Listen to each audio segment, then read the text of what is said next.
Wow. Oh, So no okay. Belichick to the Falcons. Raheem Morris hired by the Falcons. I'm assuming that's to be the No, head no, no, coach. no, no, no. I think he's the DC, bro. Really? Yeah, I thought they said he was the DC. Okay. Yeah, I think so. Him and Belichick then. Yeah, Or because Belichick took the second interview, right? They need to update the headline, bro. It Come just on, says man. Raheem Morris Yeah. being hired by Falcons. But I think and before then then it they shows said his resume yeah. below. It doesn't say whether it's head coach or not. Huh. Yeah, because Wow, I that's thought he was the interesting. DC. I thought it was going to be for the DC. I could be off, though. I could definitely be off, but I thought it was for the DC spot. Because I know I thought Belichick they was were still locked doing in it. on Belichick. Right, because he was still interviewing for the head spot. Yeah, that's why I thought he was the DC. I could be off, though. Rams, Raheem Morris killed his Atlanta Falcon interview, says Insider. What? Oh, he killed it. Yeah, Not like in a I good was way. like, what you mean killed it? Like, what? All right, could be off then, maybe. Is he the head man? Is it the D? Just go to Falcons page. Head coach, Adam Schefter official. All right, salute him, bro. I like Falcons it. plan to hire Rams defensive I coordinator like Raheem it. Morris, I Raheem Morris like as their it. head coach, per sources. Wow. Shout out, bro. Shout out. All right. How you Good feel for him. about that, man? Yeah, good for him. I think he's I think Yeah. he was next up in one of those coordinators Bro, that's that major, were yeah. ready to get upgraded to head coach. And he was formerly a head coach back in Yeah. the day with the Bucks. No, But he was. really Absolutely, young man. at the time. Yeah. And it didn't really work out for him down there in Yeah. Tampa. But I didn't realize he had so obviously much had history had a with good them, tenure too. with the Rams and has proven to be a really good defensive coordinator. So I think he deserves another chance at this. Absolutely, as head man. coach. That's major right there. No, It's- salute now that, bro. I'm really interested in Belichick. Now what? Chargers gone? Well, I was Falcons gonna gone? ask you It's Commanders you and were Seahawks, if you were two Atlanta openings. though. If you were Atlanta, would you have went Raheem Morris over Belichick?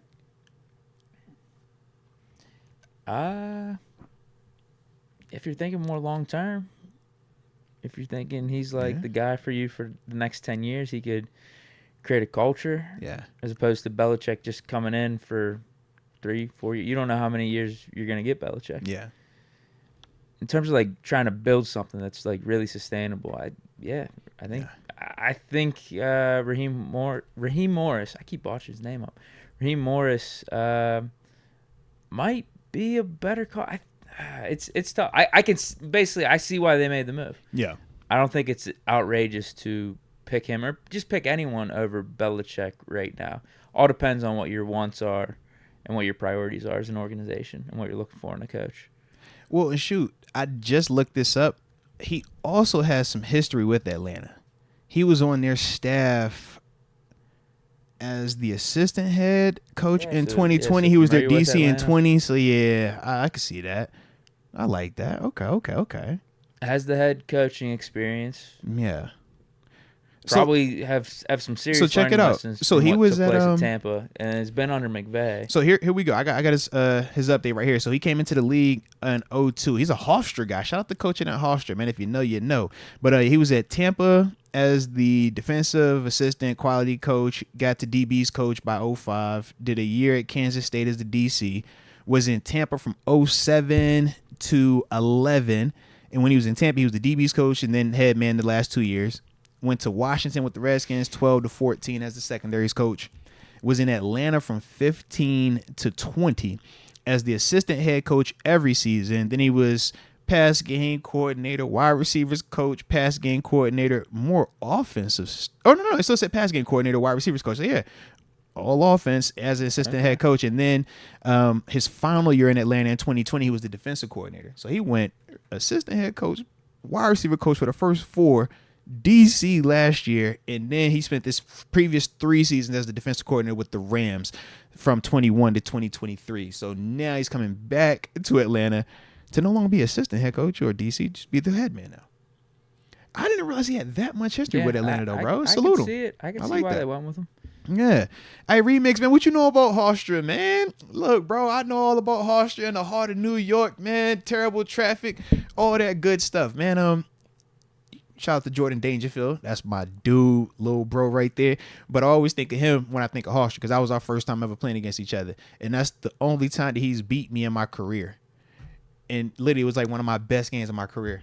But we lost to Hofstra, and they were like terrible that year, and I was so hot, bro. Man. So he never lets me live it down. And I had like a coach that had left JMU to went there, And he was like, yeah, on the stats, he was like, yo, we whooped y'all. Don't forget that. He's like, bro, y'all won by like a touchdown. Stop it. I don't even think it was a touchdown. Y'all barely won. But he's like, yo, we whooped y'all. Da, da, da, da. So, yeah, I always know Hofstra, unfortunately. But shout out to you, man. And shoot, Gerard Mayo's little brother, he was at Hofstra as well, man. Shout out to Gerard Mayo, the head man up in New England now. But yeah, man, his little brother played over there at Hofstra before transferring to ODU. Shout out to you, the Bro-Barian, as well, man. So yeah, man, you know, it's no little something about little Hofstra, no little something about Hofstra. I don't like him, but I know about him. I like this suggestion for Belichick's future by Malachi. Says he could be the Steelers' next DB's coach. I ain't tripping. Or I mean, how set in stone is Austin's contract for DC right now? I mean, the ink is like, is it all the way dry? Is it kind of like a marriage? You get like 30 days to change your mind. Like if Belichick was actually open to just being a DC for this last stage of his career, that I'd say Austin, you're gone. Belichick's our DC. No. We would just bring in Belichick and say, Belichick, you're assistant head coach, but you look over the defense. All right, T8, you're still on the staff. You're still DC. You still got the title. Don't worry about it. He's just gonna be your daddy. He's your mentor while you're here. All right, until he wants to leave. Yeah, because you could question Belichick and personnel. Does he still got his fastball as the head coach? But he still knows what he's doing. Oh, he know that. He definitely know that. Facts. That Patriots defense wasn't a problem for them last year. Big facts. Shoot, that defense was what was keeping them in a lot of them games, bro. And that was with them losing Gonzalez early in the year. Didn't they lose something? Like week didn't 5. They lose Judon at some point too? Mm-hmm. Yep. And Yeah, Judon done been a double-digit sack guy the defense. past couple seasons. Bro, they was holding teams to 10 points and losing. Yeah, How about that, man? and